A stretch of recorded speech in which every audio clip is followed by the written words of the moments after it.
Unforgettable Dream Team, it's your boy Neal back with another reaction video, guys. Here we are with how good was Sir Viv Richards actually. Before we jump into this, y'all, make sure y'all subscribe to the channel, ring notification bell, get a video a thumbs up so it gets suggested. What we got? Viv is the best batsman I've seen against anything and everything. He never looked intimidated. Richard Hadley in New Zealand, Dennis Lillee in Australia, Abdul Qadir in Pakistan, Bishan Bedi in India. He got runs against anybody and everybody. This was I have seen comments that say Sir Viv Richards, one of the greatest all time. Some say the greatest batsman of all time. I think King Coley might have surpassed him, but I don't know about Sir Viv Richards. I never watched him, but I didn't watch plenty of King Coley, and it seemed like everybody called that man the GOAT. So I guess let's see more on Sir Viv Richards. Michael Holding, one of those lucky to have a front row seat for some of the greatest batting the game has seen, describing his teammate Sir Viv Richards. Sir Vivian Richards, also known as King Viv, had a way about him.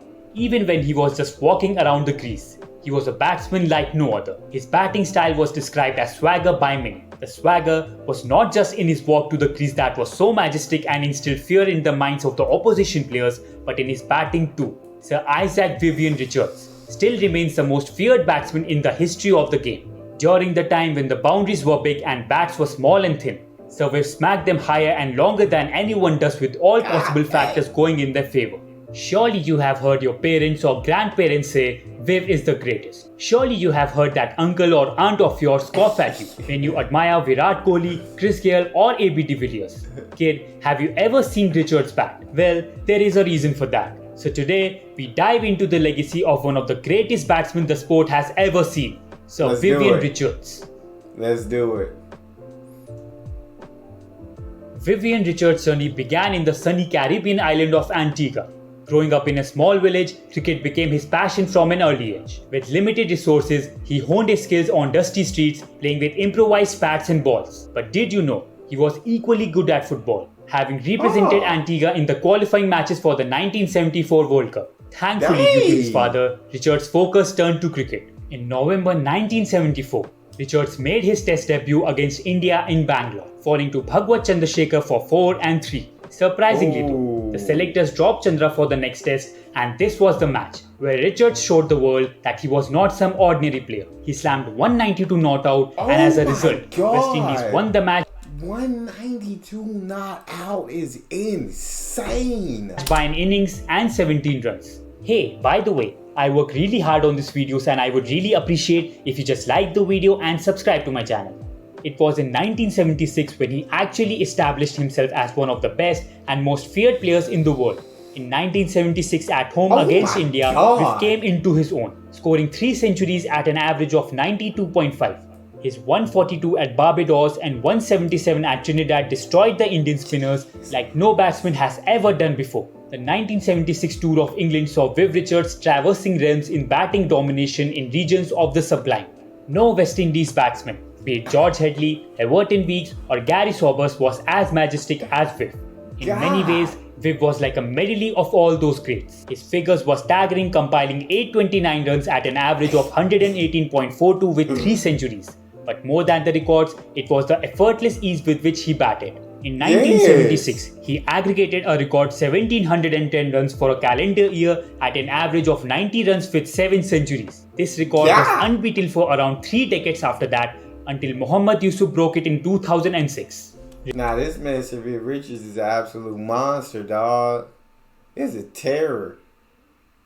Definitely an amazing player. Richards' love for the game can be felt by this statement. I never wore a helmet. It made me much more aware watching the ball. I knew that one small mistake and it could be fatal. If it happens on the cricketing field, the place I love, I wouldn't mind one bit. That's the way I would have loved to have gone.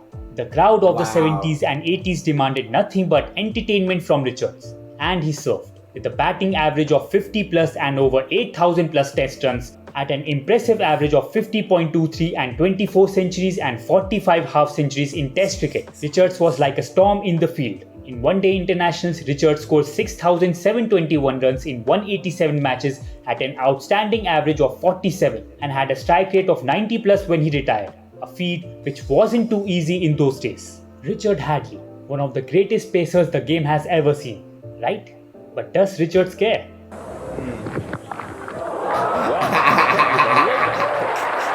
Not As one a batsman, bit. he always looked to dominate the bowling and his aggressive approach often appeared arrogant to the onlooker. His lightning-fast reflexes and brute force made up for his unconventional technique, and for many years, he held the record for most sixes at test level with 84. Nah, it legit does look effortless when he's hitting this joke. It doesn't look like he's hitting sixes like he should.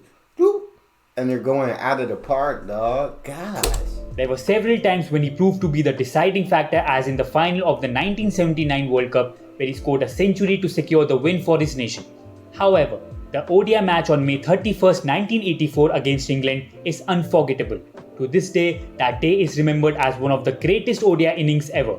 It was the first ODI in the 3-match series, and for West Indies, the day did not start as planned, as soon they were in deep trouble when the score became 102 for 7. The victory looked almost in favour of the Englishmen, except for one big and dangerous hurdle. The last man, Michael Holding, along with Richards, became a power duo on the field that day.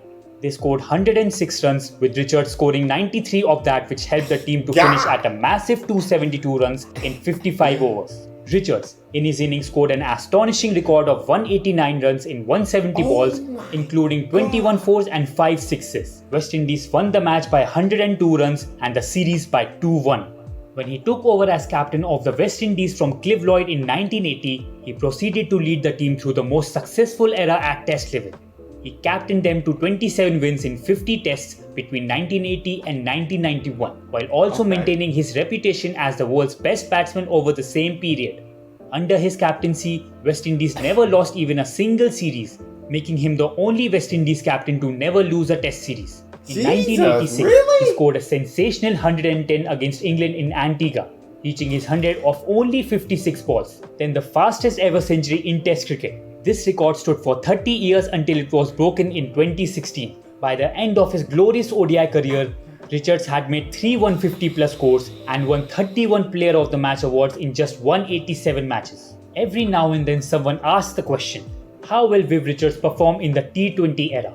Well, when you look at the stats, you cannot help but think he would rule the format. But I know someone out there might be thinking, well, Richards was lucky to never face the dominant bowling attack of the West Indies, right?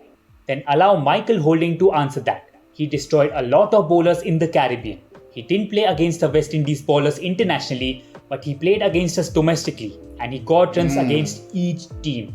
Today, Sir Vivian Richards' legacy lives on. His name is etched in cricketing history as one of the most dynamic and influential players ever to grace the pitch. He remains an icon, a hero, and a role model for the generations to come. And there you have it, folks, the story of Sir Vivian Richards, a cricketing marvel, a true legend, and an embodiment of cricket spirit. Join us again soon for more fascinating tales from the world of cricket. Until then, keep watching, keep playing, and keep loving the game. See you soon. That's phenomenal. Y'all tell me in the comment section how great that y'all think Viv Richards was. If you're a big cricket fan, I got into cricket recently, so I don't know much about Viv Richards at all. But I do know a lot about Virat Kohli. Ooh, I want to watch Virat meets Viv Richards in the interview. I want to watch that interview. We might watch that next. That's all we got. Make sure y'all subscribe, ring notification bell, give the video a thumbs up. It's your boy Neal. Out.